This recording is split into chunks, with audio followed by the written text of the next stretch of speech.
We got the ping late in the cycle, a priority red alert. 3rd Platoon had been pinned down in a firefight for hours with a rogue gang of insurgents. The kind of hit-and-run attacks you'd expect in the outer sprawl. Hit hard, then melt into the maze of cracks, abandoned megablocks, and collapsed tunnels before the drones or orbitals could lock on. The comms relayed the grim tally. 1 dead, 3 wounded. My chest tightened as the feed scrolled in. Those were my people, but I wasn't there. Instead, I was out with 2nd Platoon, doing what Command sarcastically called optics duty. Handing out medkits and rations to the locals, flashing our neon patch smiles for the cams. Hearts and minds, yeah, like that worked in a place where even kids carried pocket disruptors. They shuffled me between platoons often enough. I didn't mind. To me, they were all my squad. Our patrol plan was straightforward. A hike up the winding sprawl tiers to hit 3 settlement nodes. First stop, then the next, and finally circling back before home base. We reached the first node without trouble. Too quiet, though, the kind that crawls under your skin. Most of the locals avoided us outright, but their shadows lingered in door frames and behind synth glass panels. Something was off. We couldn't put a finger on it, but our neural comms buzzed with subtle alerts. The ones carrying old-world phones? Yeah, we clocked them right away, stealing glances while pretending not to. Spotted, monitored, hunted? It was anyone's guess. This place always felt like a loaded deck, and we were walking right into the gamble. We hit the 2nd settlement around midday. It was eerie, nearly abandoned. A handful of locals shuffled about, keeping their heads down, doing everything short of vanishing into the shadows. My gut churned. Something felt wrong. That's when it happened. The ambush came from everywhere, gunfire ripping through open doorways, windows, even from the jagged ridges and debris fields beyond the settlement. It was chaos. We dove for any scrap of cover we could find. The air filled with shouts for medic, the cracks of railguns, and the unmistakable sound of bullets shredding synthcrete and rock. I didn't think. I moved. A round of fire tore past as I sprinted to the first casualty, my augmented legs eating up the distance in seconds. The soldier was slumped near a derelict hollow cafe, bleeding heavily from his leg. His buddy had done what he could, but it was bad, arterial, maybe. He wasn't keeping that leg. Without hesitation, I clamped on a tourniquet, logging the timestamp on his HUD for the next medtech team. Stabilizing him was messy but fast, pressure wrap, a dose of synthmorph to keep the pain down, and I was moving again. Somewhere behind me, the squad erupted in cheers as enemy contacts went down.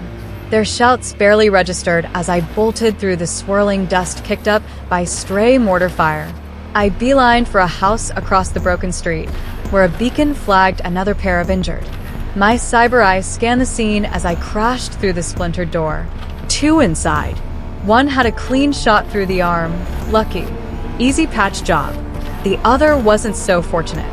He sat hunched in the corner, face torn up from a grenade that had gone off just as he'd made it through the doorway. Shrapnel glinted under the blood streaking his skin. My pulse was hammering, but adrenaline and combat protocol kept me steady. I couldn't lose focus now. He was lucky. His face was a mess.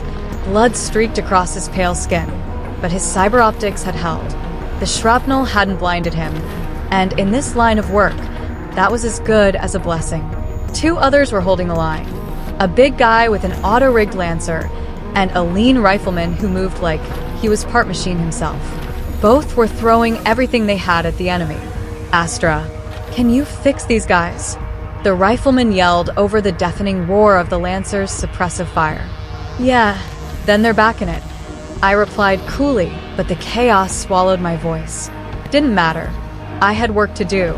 More calls for a medic pierced the noise, distant but insistent. I gave the injured pair a quick nod, checked their vitals one last time, and slipped out the back door. That's when I saw them. 2 enemy figures weaving through the rubble, trying to flank us. My enhanced reflexes kicked in.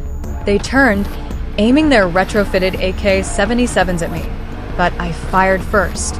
The first dropped in an instant, his optic flaring red as he fell. The second dived into a ditch. I didn't pause.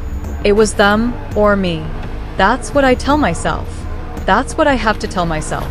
The next building was a disaster zone, its front completely shredded by gunfire. I climbed through a blown-out window in the back, my boots crunching on shattered glass and synthetic flooring.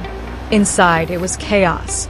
Furniture lay overturned, hastily reconfigured into barricades. Orders and warnings were shouted back and forth, mingling with bursts of gunfire and sporadic cheers when an enemy went down. I scanned a room quickly. One injured. His hand was mangled, likely from an explosive, but at least it wasn't his dominant one. He'd managed a decent self-bandage job, so I just reinforced it and gave him a quick pat on the shoulder. Back in the fight, soldier, I said, more for his morale than mine. Where's the LT? I asked, but before anyone could answer, I spotted him through a crack in the wall. He was pinned down across the street, trapped by a heavily fortified machine gun nest. What's the plan? I pressed. We're getting to the goddamn LT. That's what? The squad leader barked. I volunteered to go with them, but he shut me down. Stay in cover. We're going to need you when we get there. An hour, maybe two, had passed since the ambush began, though it felt like days. Our comms were a constant flood of updates, reports, and desperate requests for support. Then came the real bad news. Surveillance had spotted a reinforced enemy platoon closing in, complete with a technical armed with a heavy railgun. And rockets. Great. The first mortar rounds hit shortly after. The sky erupted, as though it wanted to swallow us whole. They weren't aiming.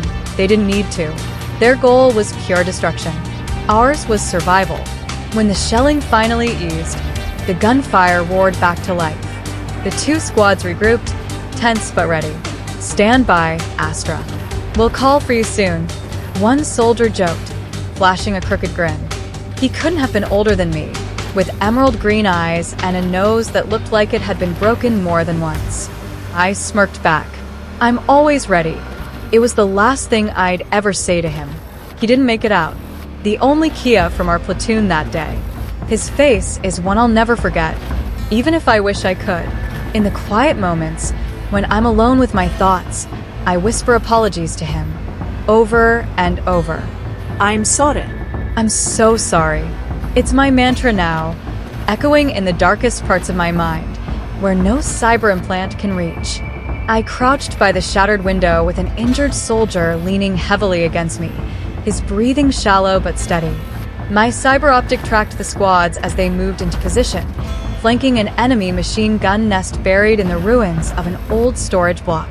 Plumes of neon green smoke bloomed across the battlefield, cloaking their approach and muffling the glow of tracer rounds. A sudden explosion ripped through the air, shaking the ground beneath me. Instinct kicked in, and I flattened myself to the floor, bits of debris raining down. When the smoke cleared, I saw them. The squad had lobbed a couple of smart grenades into the nest, and the fight ended before it could even begin. Pushing myself up, I caught sight of the squad leader through the haze, his arm waving frantically. Astra, get the hell over here. His voice strained to reach me through the cacophony of gunfire. I checked the injured soldier one last time, handed him a spare energy cell from my pack, and threw open the door. It was immediately hammered with bullets. Cursing under my breath, I steeled myself. No turning back now. Adrenaline surged through my circuits as I sprinted harder and faster than I thought possible, cybernetic implants firing at full capacity. I slid into the cover of the machine gun nest, where chaos and blood awaited me. Fix him, Astra, someone screamed, yanking me toward a slumped figure. My stomach churned as I realized it was the same guy from earlier, the one with the emerald green eyes. His face was unrecognizable, mangled beyond repair. I can't, I shouted, my voice cracking under the weight of it. He's gone. Fix him.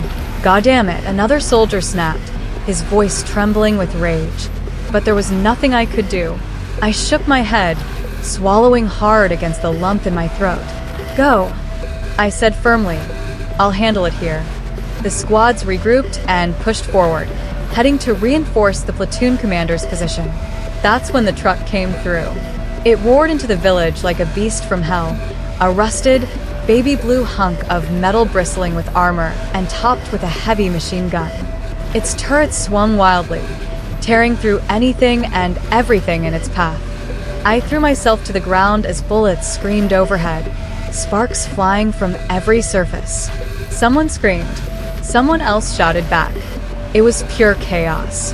And then, as if the gods themselves had intervened, an explosion split the air, sending the truck into a spiraling fireball. One of our guys had nailed it with an anti-tank rocket. So much for their fancy tech. Reinforcements finally arrived. A gunship hovering above, its cannons turning the battlefield into a neon inferno. The tide turned in an instant, and relief swept through us like a wave. Cheers erupted, weapons raised triumphantly. We had survived. 1 dead, 4 injured. The insurgents were relentless, but this fight was over for now. In this world, they always came back. As the dust settled, we regrouped in the hollowed-out remains of the village. The enemy had melted into the wilderness or disguised themselves among the locals. It was impossible to tell which. The battle was over, but the crash of adrenaline left me shaky and hollow. "Second platoon, rally up," shouted our lieutenant, his voice cutting through the fog of exhaustion. We gathered, some slapping backs, others pulling off helmets to reveal faces streaked with grime and relief. There were smiles, even laughs. We'd made it. For now, that was enough. Not long after we regrouped, the LT delivered the next blow. We're heading west. 3rd platoon is trapped. Intel says the enemy has regrouped and is pressing hard. They're already engaged. UAVs and gunships can't break through.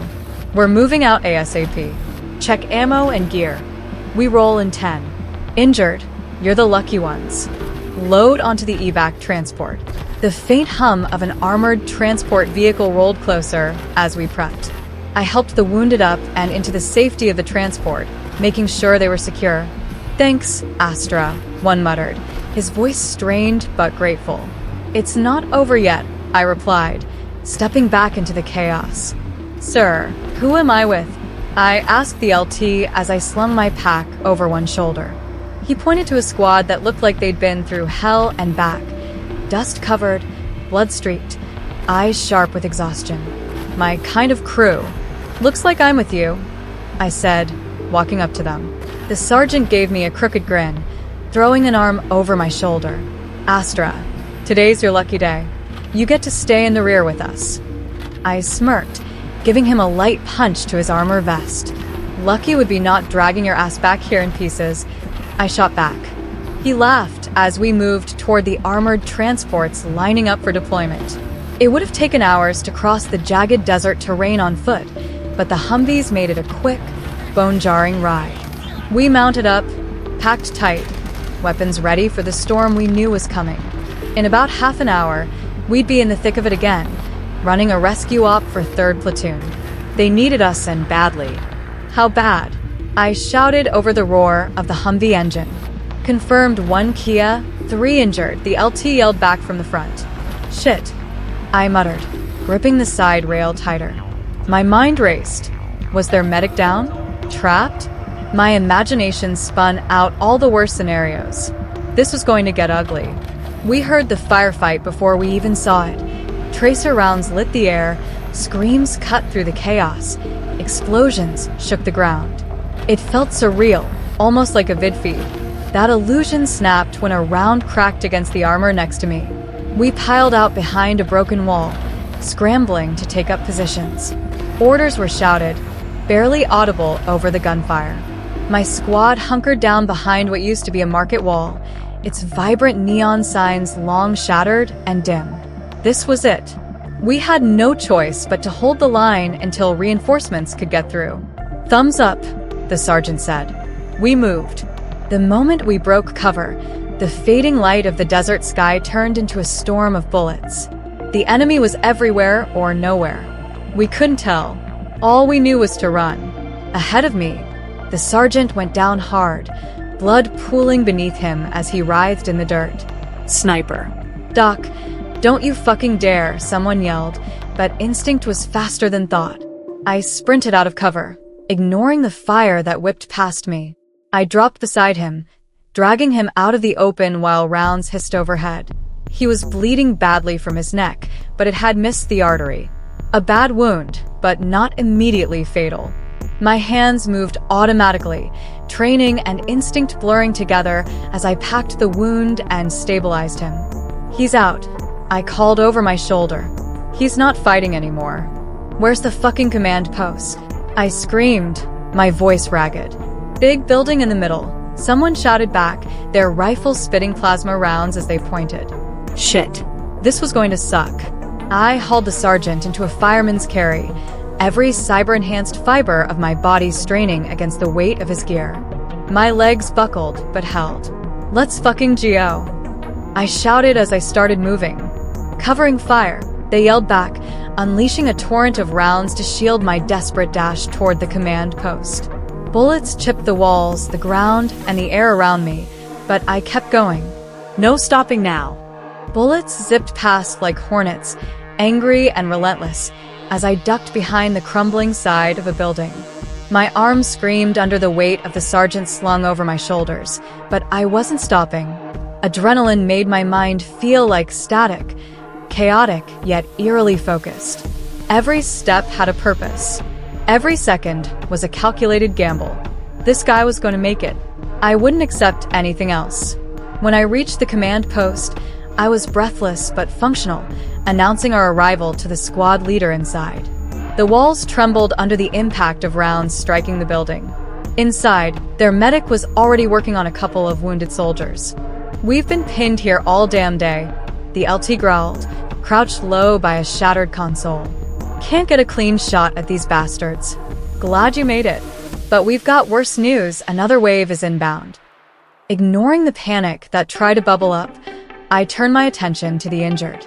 The medic was someone I knew, Marcus, steady as a rock under pressure. "Where's the Kia?" I asked quietly. He pointed me toward a darkened room. A soldier, shot clean through the head. There was nothing anyone could have done. I knelt beside the body, closing my eyes for just a moment. "Sorry, man," I whispered. Prayers were my thing, but this felt like the least I could do. A grim ritual in the middle of a neon-lit war zone. When I returned to Marcus, I saw his arm was bandaged. "You okay?" I asked, gesturing to it. "Just a graze. Nothing worth worrying about," he said, giving me a tired grin. "You need anything for my pack?" He shook his head. "Good for now, but thanks, Astra." For a moment, it felt like I was just doing a normal job, not stitching up soldiers in a war zone. That illusion shattered when a voice bellowed from above. "Astra, get up here."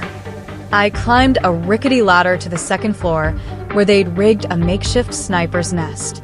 The soldier waved me over, pointing across the street to a building with a brown roof and white door. "We've got injured over there. The bastards keep coming for them, but we've held them off so far." "Shit," I muttered under my breath. "Anything else I should know?" "Not really," he replied with a shrug. "Are you guys good?" I asked.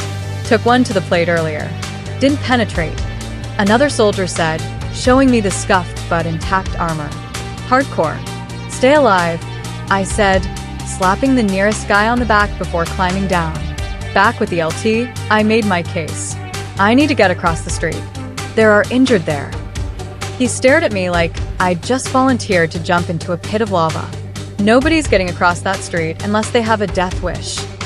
"They won't last long without me," I countered. The LT swore under his breath. Fine. "If Astra dies, you all die too," he snapped at the squad. Great. "Thanks for that," one of them muttered, but there was no malice in it. We moved out, slipping through the back of the building and bounding from cover to cover. Walls, debris, even the charred remains of a transport vehicle became our temporary shields. Bullets chased us, but none found their mark. At last, we reached the adjacent building, where the screams of the wounded greeted us. "Let's go," I whispered to the guy ahead of me. We kicked the door in and entered chaos. 3 soldiers lay injured, blood streaking the floor. One was unconscious, his foot mangled beyond repair. Another cradled his left arm, which hung uselessly at his side. The third had a sucking chest wound, his breath shallow and ragged. I didn't hesitate, moving to the chest wound first. Stripping away his gear, I stabilized the lung and packed the bleeding wounds in his lower back. 2 bullet fragments removed with trembling hands. Not arterial, I muttered to myself. He had a chance. I set up in 4 and motioned for someone to help move him. He wasn't waking up anytime soon, but he'd live. Then the mortar started. The building shook as explosions rained down outside, sending pieces of stone and debris crashing around us. My squad mates fired back into the night, but the enemies seemed endless. For what felt like an eternity, we were pinned in that hellhole, holding on by sheer force of will. One of the wounded soldiers looked up at me, his eyes wide with terror. "I'm scared, Astra. So scared." "Me too," I admitted, offering a faint smirk. He chuckled weakly, and that small spark of humor felt like a lifeline in the madness. When the gunship arrived, it was like breathing for the first time after suffocating. The sky lit up with explosions, tracer rounds, and the satisfying roar of Hellfire missiles hitting their marks. We cheered, not out of joy but relief. For now, the nightmare was over. I helped move the injured back to the command post as the gunfire faded. There were still potshots in the dark, but they couldn't see us clearly anymore. Just shadows in the neon haze. Shadows that had survived another night. "For injured," I said, stepping into the chaos of the command post. The LT let loose a string of curses I didn't even know existed before pulling me into a quick, rough hug. "Thanks, Astra." Goddamn. "I'm glad you made it." I didn't hug him back.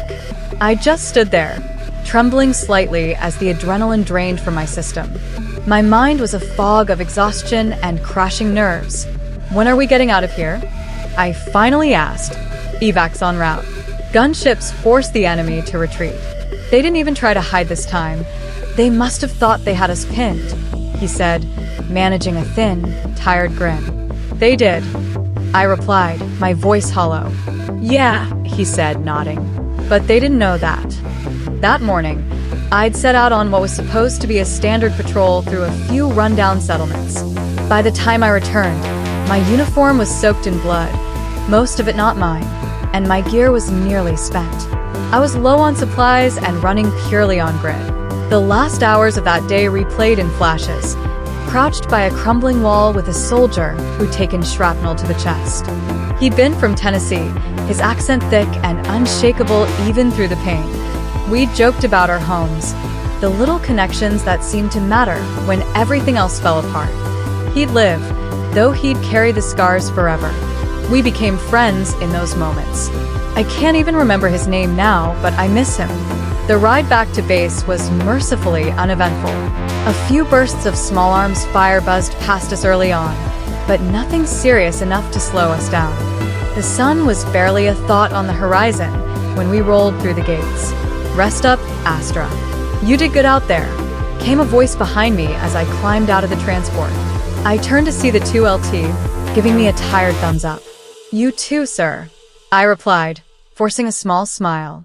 Then he said what I've heard so many times but never quite known how to respond to. "Thank you, Astra. You're a goddamn superstar." I nodded but didn't say anything. Words felt too heavy. Back in the barracks, I peeled off my uniform, stiff with dried blood and dust, and collapsed onto my bunk in just my underwear. The shower could wait. Even food could wait. My body trembled faintly, the day's events etched into my muscles. I didn't care. "Hey, Astra, you good?" The familiar voice pulled me from the haze. I moved my arm off my eyes and squinted against the harsh lights. Nah. "Never am," I admitted flatly. My squad leader, Marcus, sat down beside me, nudging my legs to make room. "Hey, you got us through that shit today. Don't start feeling sorry for yourself now." I managed a weak smile. "Thanks, Sarge. Just tired, that's all." He leaned back, looking at me like he was sizing me up. "Want to talk about something else?" I rubbed my eyes and sat up, my body protesting every movement. Sure. "What's on your mind?" We talked about nothing and everything. Women, home, food, Old games we missed playing when life wasn't a war zone. For a moment, the weight lifted, and it almost felt normal. Finally, Marcus stood, clapping me on the shoulder. "Hey, if you ever get shit from anyone, you tell me. I'll handle it." He grinned. "And get some rest, Astra. You're an angel out here." That made me laugh, a real, genuine laugh I hadn't felt all day. "An angel, huh? Just doing my job, Sarge," I whispered as he turned out the lights, leaving me in the quiet darkness. I lay back down, calmer now, and let sleep finally take me. The evac never came. We waited for hours, huddled in the ruins of that village. The gunfire had died down, replaced by an uneasy silence, the kind that wraps itself around you like a shroud.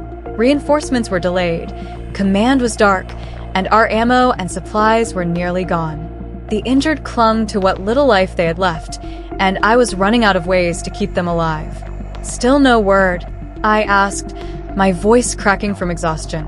The LT just shook his head, his face lit faintly by the dim glow of his helmet interface. "It's us or nobody, Astra. You know that."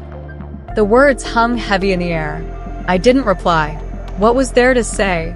Outside, the night was pitch black, the artificial glow of my optics barely piercing the shadows.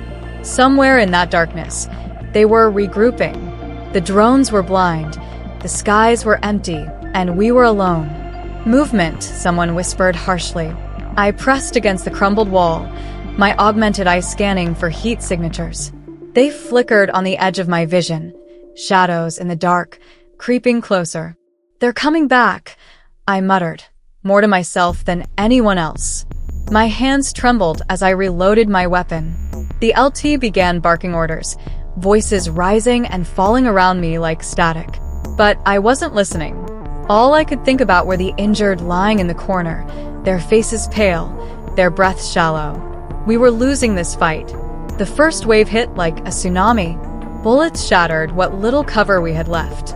Grenades lit up the night, their blasts rattling through the ruins like thunder.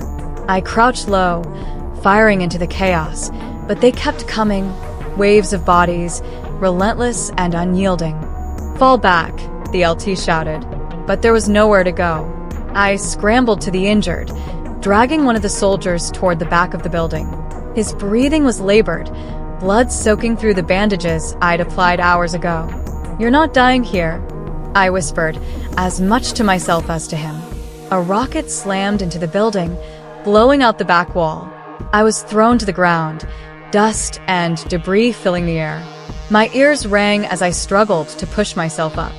The soldier I'd been dragging was motionless now, his head turned at an unnatural angle. I didn't have to check his pulse to know. The fight moved closer, enemy soldiers pouring through the gap in the wall. I fired blindly, the muzzle flash lighting up their faces, hardened, cold, devoid of humanity. One went down, then another. But for everyone I killed, two more appeared. "Astra, move." I turned just in time to see the LT push me out of the way as a burst of gunfire tore through his chest. He collapsed in front of me, his blood pooling in the dirt. "No," I screamed, crawling to him. His eyes met mine, the light in them already fading. "Get out of here," he choked out, but I couldn't move. My hands pressed against the wound, trying to stop the bleeding, but it was pointless. "Astra, fall back," someone yelled again, but it was too late. They were everywhere now, swarming the building like locusts. I felt a sharp pain in my side, then another. Looking down, I saw the blood spreading across my uniform. My vision blurred as I staggered back, my weapon slipping from my grasp. I fell against the wall, sliding down to the ground. The world around me grew distant, the sounds of gunfire and screams fading into a dull roar. One of the enemy soldiers approached, his weapon raised. I stared up at him, defiant even as my body betrayed me. If this was the end, I wouldn't give them the satisfaction of fear. But he didn't fire. Instead, he lowered his weapon, staring at me with something that almost resembled pity. The last thing I saw was his shadow retreating into the darkness. The aftermath was worse than the battle. They left us there, broken and forgotten. By the time reinforcements arrived, It was just a cleanup operation.